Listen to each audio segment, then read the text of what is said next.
The Minnesota Vikings desperately need help in the secondary, and I think this has been an issue for the last couple of seasons. And we were on the right track to fix some of those issues, right? We bring in Mekhi Blackman. Well, he ends up tearing his ACL. He's done for the entire season. We draft a couple, including Kyrie Jackson, who, rest in peace, tragically lost his life. Okay. Then we have to bring in a bunch of older veterans, if you will, some not so great veterans. We bring in Shaq Griffin, who actually I thought played pretty decently this season. We also brought in Stephon Gilmore, who for the most part I felt like did a decent job. Now there's people out there who didn't think he did good at all. I think otherwise. I think Gilmore stepped up in a fantastic role. But then you have the guys like Fabian Moreau and some other guy, Byron Murphy Jr., who did a really good job this year, and he's one of the leaders on the defense. But it's still very apparent, regardless if we're getting Mekhi Blackman back next year or not, the secondary needs help, specifically the cornerback position. And the Minnesota Vikings have currently been linked to a corner who posted a career best 5 interceptions last year with the Pittsburgh Steelers. So let's get right into it. Before we do, shout out to our partners at Green Gridiron. If you want one of these mini helmets, feel free to hit the link I have pinned in the comment section, or it's in the description, and use promo code MINSYN, MINSYN, at checkout to receive a small discount on your purchase. If they already have a current deal going on, you can actually stack that promo code on top to receive even more off of your final purchase. They have NFL helmets, college helmets, fully customizable ones, and they also have helmets you can actually wear on a football field. They're 100% regulated. They're 100%, good to go, basically. If Green Gridiron, or if you need a helmet, Green Gridiron is the place for you. Feel free to hit that link that's in the comment section or in the description and use promo code MINSYN, MINSYN, at checkout. So, the Minnesota Vikings saw their 2024 season come to an end thanks to a wild card game loss to the Los Angeles Rams on Monday. I know it's still sour, it sucks, and it's going to be a part of a lot of the conversation here moving forward into this offseason. Now, Minnesota will turn its attention to the offseason, where it has some big questions to answer. Well, the Vikings have the biggest decision to make at quarterback. I think it's going to be J.J. McCarthy. Another major question mark is the cornerback position, where the Vikings could lose their 3 best corners in free agency. Veteran cornerbacks, Stephon Gilmore, Byron Murphy Jr., and Shaq Griffin are all slated to hit free agency in 2025, and none of them are guaranteed to return. If I had to assume, Byron Murphy probably going to return, as well as Shaq Griffin. I could really see the Vikings signing Shaq Griffin just with the uncertainty heading into next season. I feel like they get a deal done. Stephon Gilmore, on the other hand, I'm not 100% sure. Okay. Now, plus, the Vikings ranked 28th against the pass in 2024, so they might want to change things up just a bit. With that in mind, Bleacher Report's Christopher Knox thinks the Vikings could target Pittsburgh Steelers cornerback Donte Jackson, who is set to be a free agent after playing out this 1-year, $6 million deal with the Pittsburgh Steelers. So he's on the cheap end, which is always a good thing, especially when you have a buttload of cap that you need to spend in other positions. And Donte Jackson might be, not really a solution, but an addition to that cornerback room that can give us some help. Here is what Knox wrote.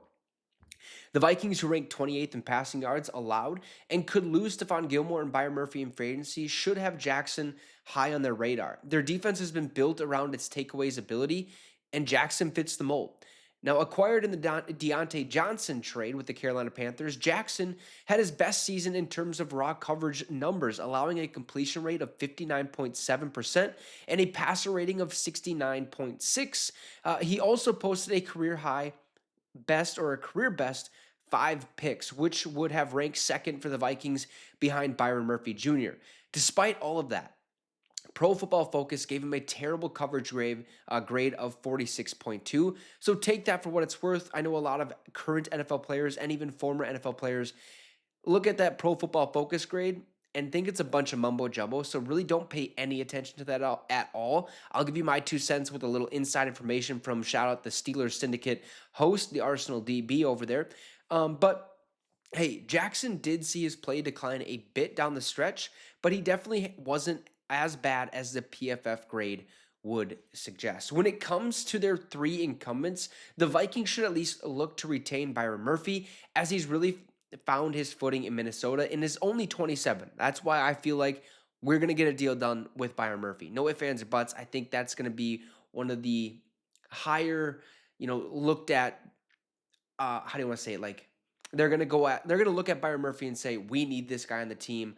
Let's just, sign him now, and let's try to build the depth chart a little bit, or build the depth at the cornerback position, and try to find a guy who can take the passing away, take the passing ability away from offenses. But it wouldn't be shocking if Gilmore and or Griffin are brought back also.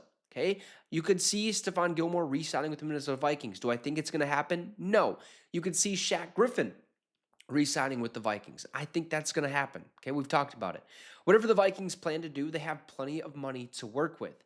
With over the cap projecting Minnesota to have $70.5 million in cap space in 2025. That's a lot, but we could use that money to focus on the offensive line, the interior defensive line, and the secondary. Those are the big positions we need to work on. That's the positions that basically lost us the season, if you will. That will be more than enough if the Vikings want to bring Jackson aboard. Now, shout out to a Steelers Syndicate. He gave me some inside information. Arsenal DB did, because I wanted to know a little bit about Donte Jackson. So we already know about his 5 interceptions. That's really good when you look at a corner. If you're a stats person, you look at interceptions. How many times did he take the ball away? 5 times. That's pretty good. The only thing that worries me about Donte Jackson is, per Arsenal DB, per the Steelers Syndicate host, he has an injury history. He gets injured a lot. We always talk about the best ability is availability. The Vikings were riddled with injuries at corner. Is that a risk we're willing to take? Again, right? We lost a lot of corners this offseason. That's just how the cookie crumbled for us. Is this a risk we want to take where we bring him over? Maybe he's our 2 receiver or corner. Maybe he's our 3 corner, but he gets hurt constantly. He might get the takeaways. He might be really good at man coverage, which is what Steelers Syndicate host, the Arsenal DB, said. But is that a risk we're willing to take? I'd be okay with it, because he probably would be on the cheaper side of things.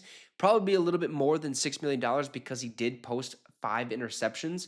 But if we can afford it, if we can find a way to wiggle it around the cap room, I'd be okay. All I know is, hey, we need help in the secondary, specifically the cornerback position.